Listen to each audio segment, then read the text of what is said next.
In September 1958, the unsuspecting residents of Fresno, California, opened their mailboxes to find something bizarre.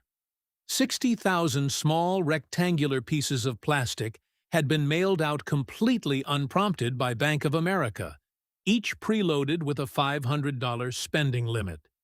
It was an event known today as the Fresno Drop, a reckless, chaotic experiment that unleashed a massive wave of fraud, theft, and defaulted payments. But it also quietly birthed the multi-trillion-dollar credit card industry that we are trapped in today. Here is the part most people misunderstand. We tend to look back at the era before 1958 and imagine a financially disciplined America, a wholesome time when people saved up their hard-earned cash in mason jars and only bought what they could actually afford. We assume the credit card invented consumer debt, but that is completely false. Long before those plastic cards landed in Fresno, America was already drowning in debt. It just looked entirely different. It wasn't tracked by massive data centers or calculated by algorithmic credit scores. It was local, it was deeply emotional, and it was brutally discriminatory. So if the modern credit card didn't invent our culture of borrowing, how exactly did millions of average people buy things they couldn't pay for? And what did we actually lose when our debts became mathematically invisible?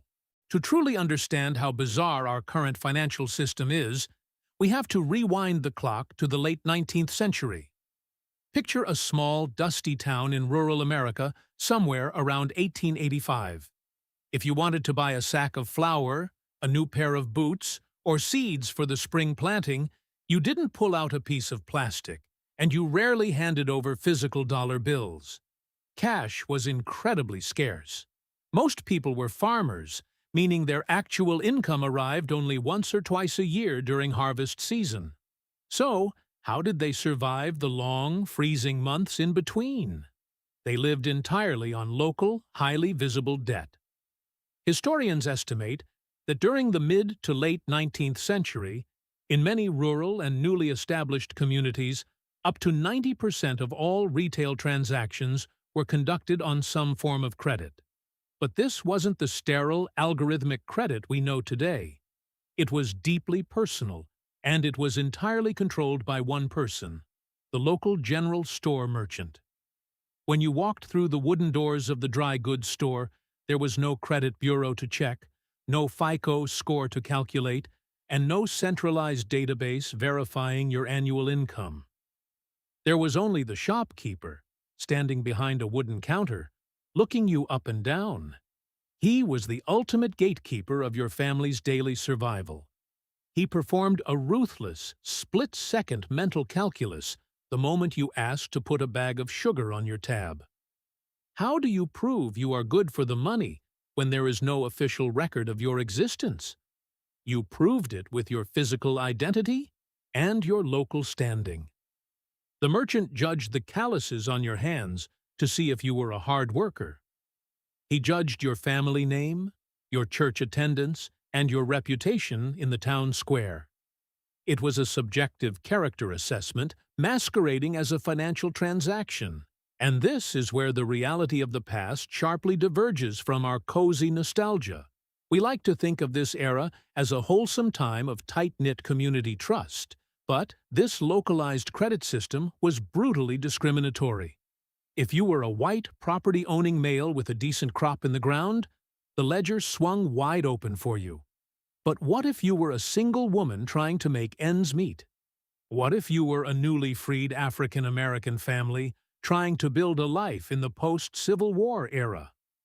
What if you were a recent immigrant whose accent the shopkeeper simply didn't trust? For millions of people, the ledger remained firmly shut. Your ability to feed your family was entirely dependent on the personal prejudices of the man holding the pen. If you were deemed worthy, your purchases were recorded in the store's ledger, a massive, thick, leather-bound book that usually sat right out in the open on the checkout counter. This book was the financial heartbeat of the town, holding the deeply guarded secrets of who was struggling and who was thriving. There was zero privacy. The merchant knew exactly how much you owed, and because people talked, eventually, the whole town knew it too. But what happened when the harvest failed?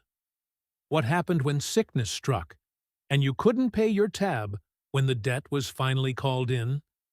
This brings us to the psychological terror of 19th and early 20th century debt. In agricultural towns, you might just be cut off from supplies, forcing you to beg neighbors for help.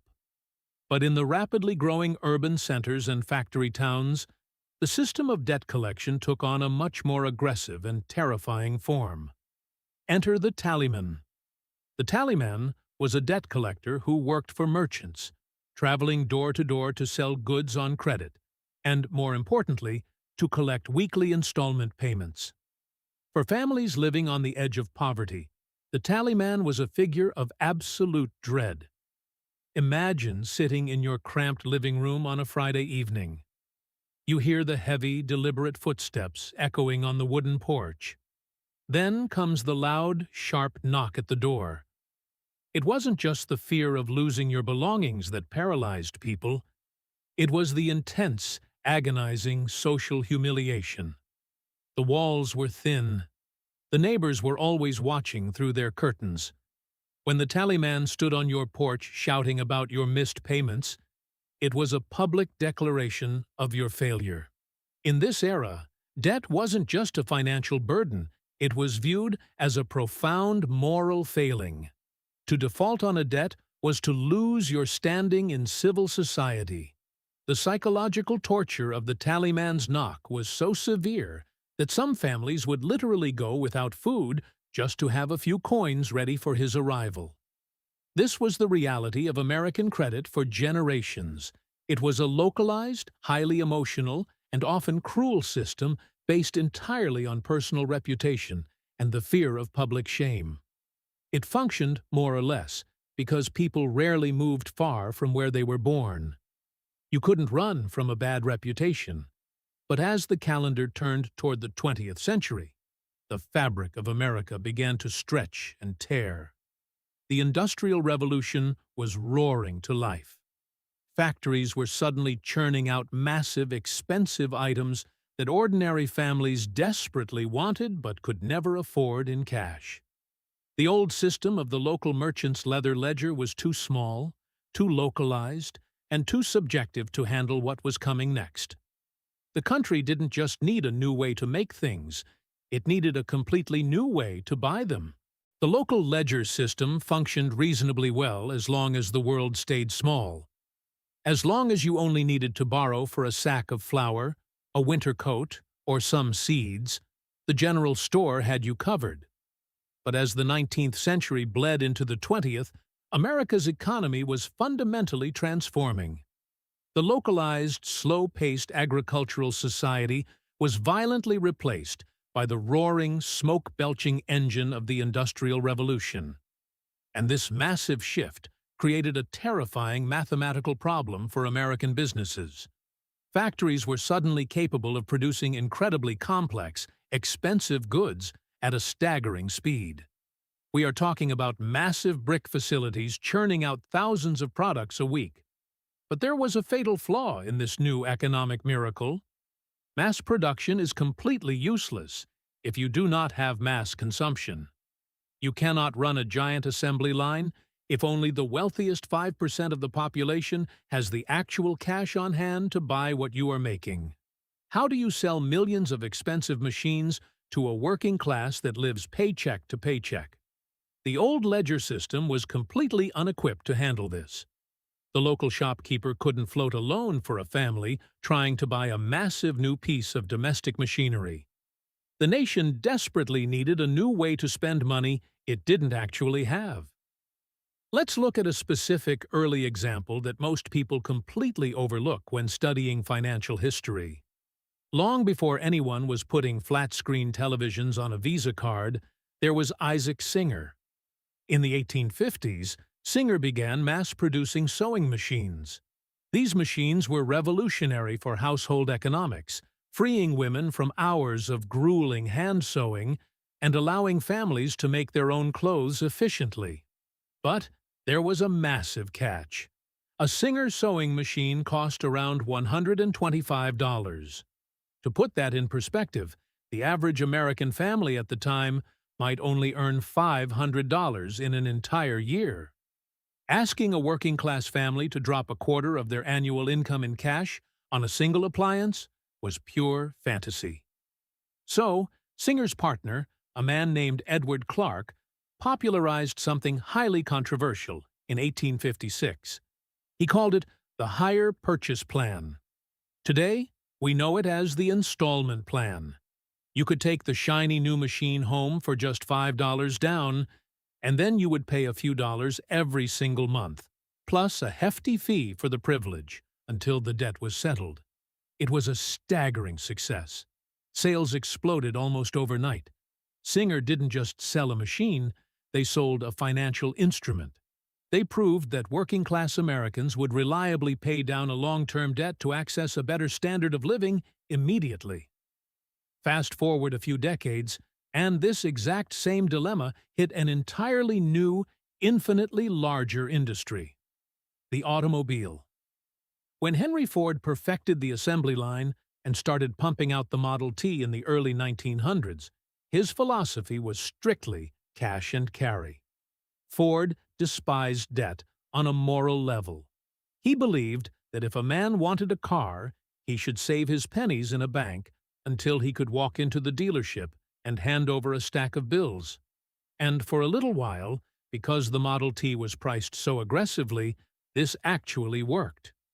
But human nature and capitalism despises waiting. And this is where the real paradigm shift occurred. Ford's primary rivals over at General Motors realized a profound psychological truth about the modern American consumer. People didn't want to save for 3 long years to finally drive a car. They wanted to drive the car while they paid for it. In 1919, General Motors established GMAC, the General Motors Acceptance Corporation. They essentially became a massive lending institution cleverly disguised as a car company. They allowed middle-class Americans to finance their vehicles through monthly installments. The floodgates were blown wide open. The psychological barrier of borrowing had been smashed. Debt was no longer just a shameful secret recorded in the local merchant's ledger, and it wasn't just for desperate families staving off starvation. It was suddenly repackaged and aggressively marketed as a modern progressive tool for upward mobility. By the mid-1920s, the statistics were completely staggering. It is estimated that roughly 60 to 75% of all automobiles in America were purchased on some form of an installment plan. Furthermore, over 70% of furniture, phonographs, and the newly invented washing machines were bought on credit. The modern American consumer was being born, and they were essentially swaddled in structured debt from day one. But if you look closely at this booming era of the 1920s, you will notice a critical limitation. This new system of credit was heavily compartmentalized. If you wanted a car, you signed a rigid contract with the car company. If you wanted a sewing machine, you signed a contract with Singer. Your debts were scattered across a dozen different contracts with a dozen different companies, and each debt was legally tied to a specific physical object. If you stopped paying, the repo men simply came to your house and physically dragged your washing machine out the front door. There was no single, unified pool of money you could just dip into whenever you felt like making a random purchase. The concept of revolving credit, where you are just handed a blanket loan to spend on whatever you want, at any store you want, still did not exist for the average person. But the major retailers and department stores could clearly see the massive profits being made on interest by the car companies, and they desperately wanted a piece of that action.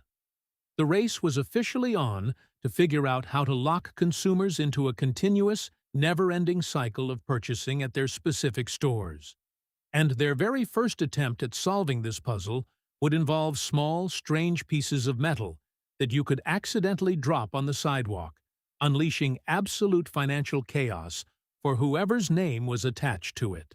As the 1920s roared on, the massive urban department stores watched the automobile industry with deep, gnawing envy. Henry Ford and General Motors had figured out how to use installment debt to sell expensive machines, but department stores wanted something entirely different. They didn't just want to sell you one washing machine on a rigid 3-year contract. They wanted to capture your everyday existence. They wanted you to buy your dresses, your shoes, your kitchenware, and your children's toys exclusively from them, month after month, year after year. They needed a physical mechanism to guarantee your absolute loyalty. Their first major attempt at engineering this loyalty was something called the charge coin. And looking back on it today, it was an absolutely terrifying way to handle personal finance. Starting in the early 20th century, major retailers began issuing these small, distinctive pieces of metal to their most trusted customers. They came in various shapes. Some were round like traditional currency. Others were oval or shaped like tiny shields. They were made of copper, brass, or celluloid. But here is the critical, almost unbelievable flaw of the charge coin system. They rarely had your actual name on them.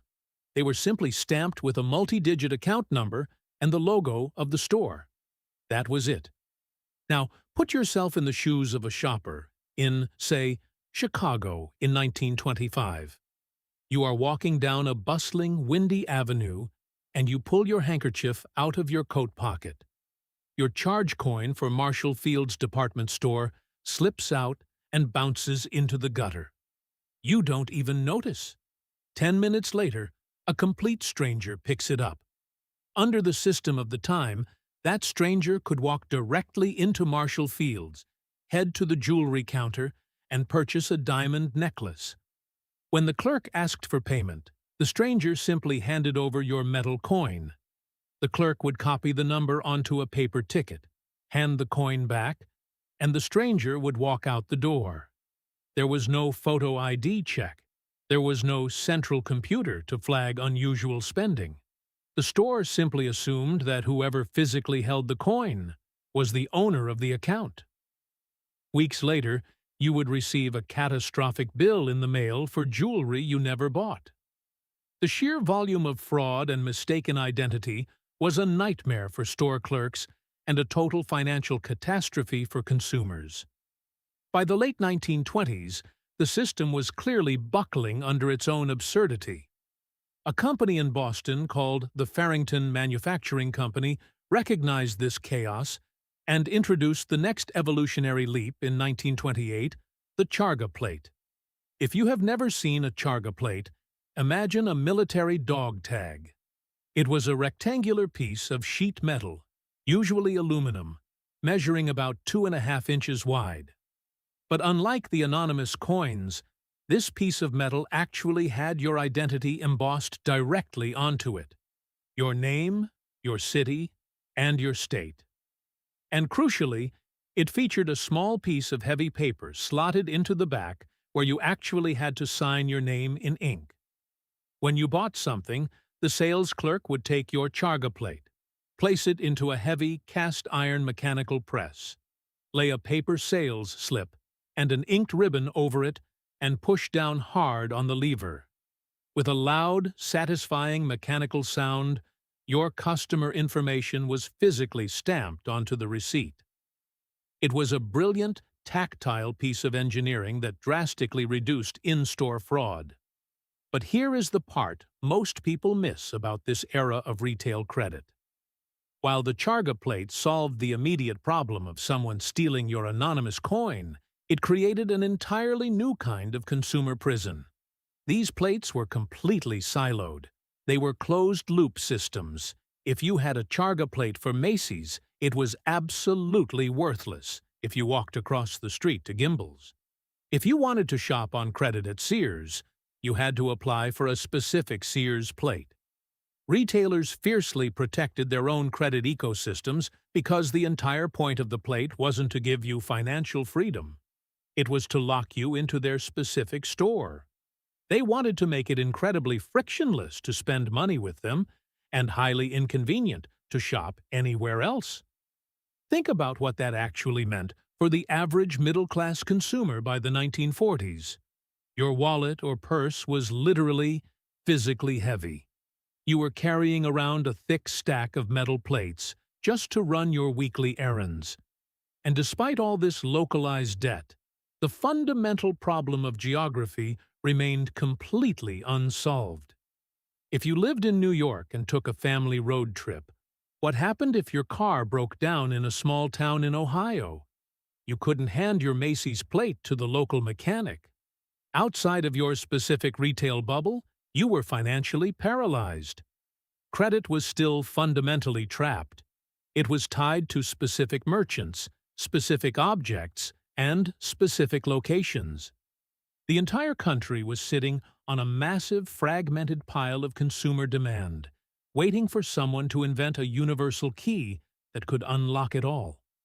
The world desperately needed a middleman, a single card that could be used anywhere, for anything. And that billion-dollar idea wouldn't come from a boardroom of brilliant bankers. It would be born out of a deeply embarrassing personal mistake at a crowded restaurant in Manhattan. The story of how that universal key was forged usually begins in 1949, inside a dimly lit New York restaurant called Major's Cabin Grill. A businessman named Frank McNamara was hosting a dinner for important clients. When the waiter brought the bill, McNamara reached into his pocket and felt that sudden, stomach-dropping wave of panic we have all experienced. He had left his wallet in another suit. In an era before digital transfers, this wasn't just an inconvenience, it was a profound social humiliation. McNamara had to call his wife, forcing her to drive all the way into Manhattan to bail him out with physical cash. That agonizing wait at the table became the mythological origin point for modern credit. It sparked a fascinating idea. What if a trusted third party stepped in to vouch for the customer? The very next year, in 1950, McNamara introduced the Diners Club card. Initially, just a small piece of cardboard given to a few hundred people, its underlying business model was revolutionary. When you ate at a participating restaurant, Diners Club paid the bill on your behalf, minus a small percentage fee. At the end of the month, Diners Club sent you a single statement for all your meals, which you paid in full. It was the birth of the modern middleman. However, this system had a severe limitation. It was a charge card, meaning you had to pay the balance down to zero every 30 days. You could not roll your debt over. And more importantly, it was an elitist tool designed for wealthy traveling executives, not the average working-class family needing a new refrigerator. The real breakthrough required combining the middleman concept of Diners Club with the rolling installment debt of the automobile industry, and putting it into the hands of millions.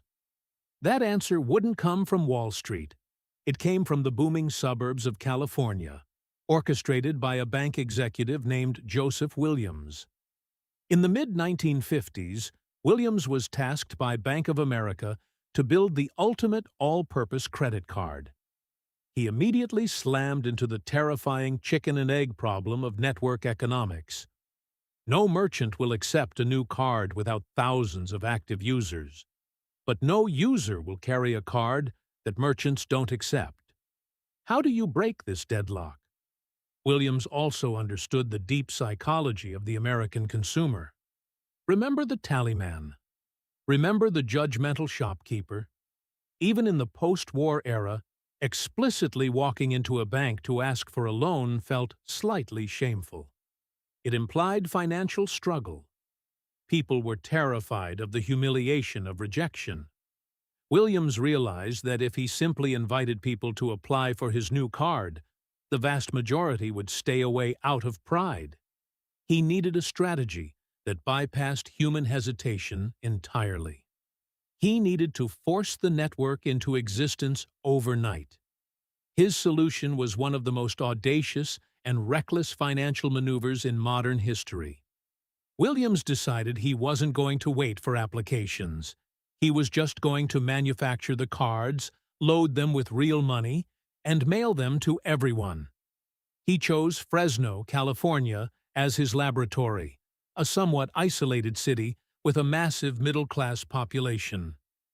In September 1958, the bank initiated what historians now call the Fresno Drop. Without warning, 60,000 fully active plastic BankAmericards were shoved into the local postal system. Imagine checking your mail one Tuesday afternoon. Mixed with the utility bills is an envelope from the bank containing a piece of plastic, and a letter stating you suddenly possess a $500 line of revolving credit. You didn't ask for it, but it was yours, ready to spend immediately. To put that in perspective, $500 in 1958 is roughly equivalent to over $5,000 today. Williams literally dropped hundreds of millions of dollars of uncollateralized purchasing power onto an unsuspecting town in a matter of days. The predictable chaos that followed was absolute. Because the bank mass-mailed these cards based on basic lists without rigorous screening, these $500 golden tickets landed in the hands of the unemployed, known bankrupts, and sometimes even children. Criminals quickly realized mailboxes were stuffed with untraceable money. Mail theft skyrocketed. Fraud was rampant. People with no history of managing large credit lines went on wild spending sprees and promptly defaulted. By the time Bank of America expanded the drop across California over the next year, mailing over 2 million cards, the financial hemorrhage was catastrophic. The bank lost an estimated $8.8 million in the rollout phase, nearly $90 million adjusted for inflation. Delinquency rates hovered near a terrifying 20%. It was a spectacular operational disaster that ultimately cost Joseph Williams his job. But amid the wreckage and the massive write-offs, something incredible happened. Williams' crazy gamble actually worked. By forcing the cards into the public's hands, he completely smashed the chicken and egg problem. Suddenly, millions of consumers had the card, forcing thousands of merchants to accept it. The psychological barrier of asking for a loan was erased because the bank had preemptively deemed you worthy. The BankAmericard survived its disastrous birth, slowly stabilizing to become a permanent fixture in our wallets. The localized, emotional debt of the general store was dead. The era of algorithmic, mass-produced consumer debt had officially arrived. The dust from the Fresno Drop eventually settled, and despite the staggering initial losses, Bank of America had achieved the impossible. They had forced a universal credit network into existence. By the 1960s, the concept was spreading like wildfire. Other financial institutions, absolutely terrified of being left behind in Bank of America's dust, hastily banded together to create their own interconnected network. They called it Master Charge, which you know today as MasterCard, and in 1976, realizing that the name BankAmericard sounded too regional and isolated, Bank of America rebranded their revolutionary piece of plastic into something sleek, global, and universally understood: Visa. In less than 2 decades, the entire financial landscape of the planet had been rewired. The localized, suffocating ledger of the 19th century general store had been completely obliterated. You could now walk into a restaurant in Paris, a department store in Tokyo, or a gas station in Ohio, hand over a piece of plastic, and a bank in California would instantly vouch for your character. It was, without a doubt, an incredible feat of logistical engineering. But as this system scaled to include tens of millions of consumers, a new and deeply complex problem emerged. When you have 50 million people carrying your credit card, You can no longer rely on the local merchant looking someone in the eye to judge their reliability. You cannot assess the calluses on their hands or their reputation in the community. The system needed a way to judge human behavior at a massive industrial scale. And this is exactly where the narrative shifts from a story of financial liberation into something much darker and more calculated. To manage this ocean of anonymous debt, the financial industry had to turn human beings into mathematics. In 1989, a company called the Fair Isaac Corporation introduced the general-purpose FICO score. It was a three-digit number that completely gamified human existence. On paper, the shift to algorithmic credit scoring was hailed as a massive victory for civil rights and equality. And in many ways, it was. An algorithm sitting in a server farm does not care about your gender. It does not care about your race. And it does not care what side of the tracks you were born on. It only cares about your data. It democratized the ability to borrow money. But here is the terrifying trade-off that nobody explicitly agreed to. The system stopped judging you on your character and started judging you purely on your profitability. You see, the modern credit card industry operates on a fascinating upside-down logic. If you are a highly responsible person who uses your credit card for groceries and pays the balance down to zero at the end of every single month, the banks actually hate you. Inside the walls of the credit card industry, customers who pay in full are casually referred to as deadbeats.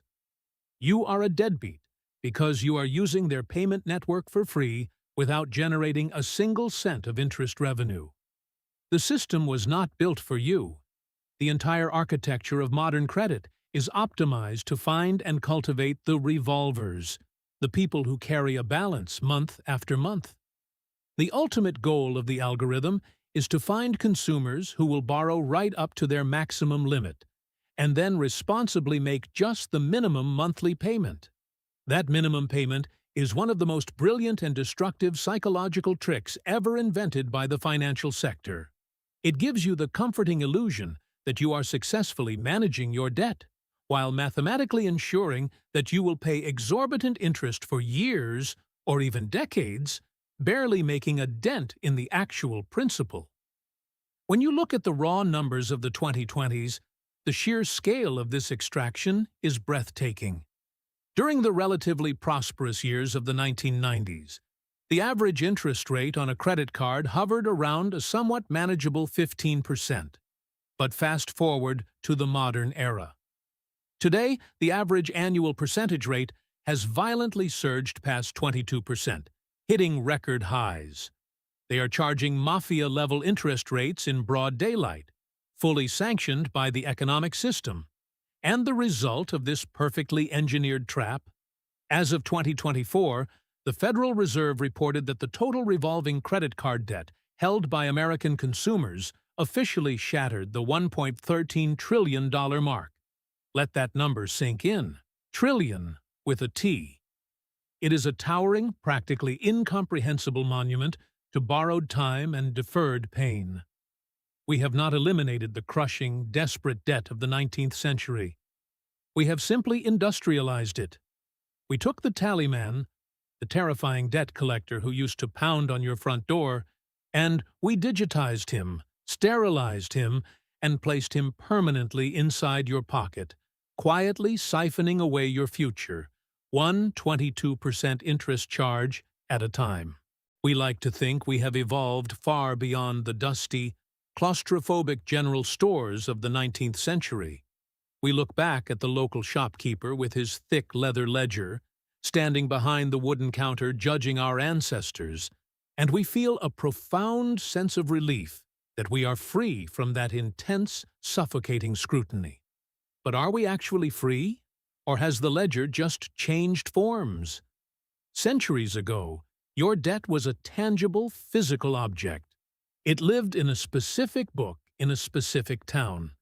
If things got truly desperate, you could theoretically pack up a wagon, leave town in the middle of the night, and abandon that ledger forever to start a new life. Today, the ledger is completely invisible. It is a vast, interconnected digital cloud that silently tracks every swipe, every tap, and every missed payment from the moment you open your first student account until the day you die. You cannot outrun a FICO score. It crosses state lines instantly. It decides what kind of car you can drive, what neighborhood you are allowed to live in, and, in many cases, whether or not you even get a job. We traded the localized, emotional judgment of a single human being for the cold, omnipresent judgment of a mathematical algorithm. And in the process, the modern financial system pulled off one of the greatest psychological illusions in human history.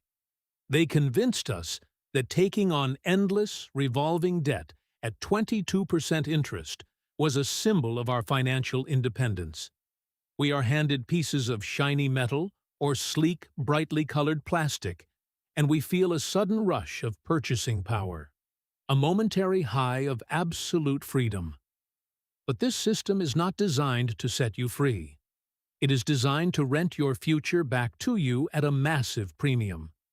It relies entirely on the mathematical certainty that a large percentage of the population will stumble into the trap of the minimum payment, converting their daily existence into a steady, never-ending stream of passive income for megabanks. So, it leaves us with a deeply unsettling question to consider the next time you tap your phone or insert your chip at a checkout counter. Did the mass production of the credit card actually make us the wealthiest, most empowered generation in human history? Or did we simply build a perfectly inescapable digital cage and convince ourselves that the bars were made of gold? If you found yourself questioning everything you thought you knew about your wallet today, you are exactly in the right place. On this channel, we do not just accept the official financial narrative, we dig into the history, the psychology, and the hidden math behind the modern economic system to decode the illusions we have all been blindly sold. We explore how the world actually works, not how massive institutions want you to think it works. If you want to keep peeling back the complex layers of our financial reality, hit that subscribe button right now. The invisible ledger might always be tracking you, but together we can at least understand how the algorithm was built. Thanks for watching, and I will see you next time.